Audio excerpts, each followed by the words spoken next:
আসসালামু আলাইকুম। আশা করি সবাই ভালো আছেন। অনেকদিন পরে একটি ভিডিও বানাচ্ছি। তো আজকে আমি দেখাবো যে খুব সহজে কিভাবে যেকোনো প আ ছবি দিয়ে আমরা কিভাবে একটি মোকআপ তৈরি করতে পারি। তো আপনারা এভাবে যেকোনো ছবি দিয়ে আপনারা মোকআপ তৈরি করতে পারবেন। এই মোকআপটি তৈরি করার জন্য অনেকভাবে তৈরি করা যায়। তো চলুন আপনাকে দেখাচ্ছি।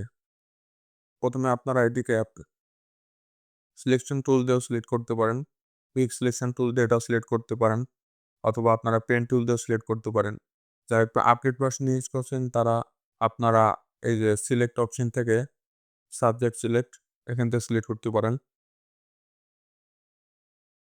অটো সিলেক্ট হবে এটা। দেখতে পাচ্ছেন হয়ে গেল। এই আমার এই এটা একটু হয়ে গেছে। এটাকে আমরা একটু হাত দিয়ে সিলেক্ট করে নিব। এই দেখতে পাচ্ছেন হয়ে গেল। তো আমরা এটাকে কন্ট্রোল জে চেপে একটি ডুপ্লিকেট নিয়ে নিব। ডুপ্লিকেট নেওয়ার পরে আমরা এটাকে রিফ্লেক্ট টু এটা সিলেক্ট করব। এটা সিলেক্ট করার পরে অল্টা আ ডান দিকের অল্টা চেপে ধরে আমরা এটাকে একটি সাইজ অনুযায়ী নিয়ে নেব। এই যে নিয়ে নিলাম। এখন আপনারা এই যে রিফ্লেক্ট অন এই যে এটা আছে, এটার উপরে আপনারা রাইট ক্লিক করবেন। Convert to smart object click করে দিবেন। আপনারা আবার রাইট ক্লিক করবেন। ক্রিয়েট ক্লিপিং মাস্ক এটা ক্লিক করে দিবেন। এই যে এখানে যে অ্যারো আইকনটা হয়ে গেল, এখানে ডাবল ক্লিক করবেন আপনারা।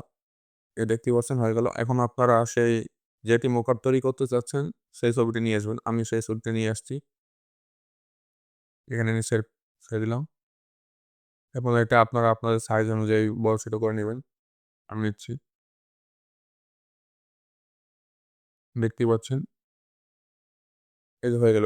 দেখুন আমাদের কিন্তু এটা এখন দেখতে ভালো দেখা যাচ্ছে না। এখন আমরা এটাকে করব কি? এই যে এখানে যে নরমাল অপশনটি আছে, এই নরমালে ক্লিক করে আমরা এটাকে লেয়ার অন বার্নড এটা করে দেব। দেখতেই পাচ্ছেন খুব সুন্দরভাবে আমাদের একটি মোকআপ তৈরি করা হয়ে গেল। তো আপনারা এভাবেই যেকোনো ইমেজ দিয়ে একটি মোকআপ তৈরি করতে পারবেন। তো এরকম নতুন ভিডিও পেতে আমাদের চ্যানেলটি সাবস্ক্রাইব করুন। আমাদের পাশে থাকুন। ধন্যবাদ।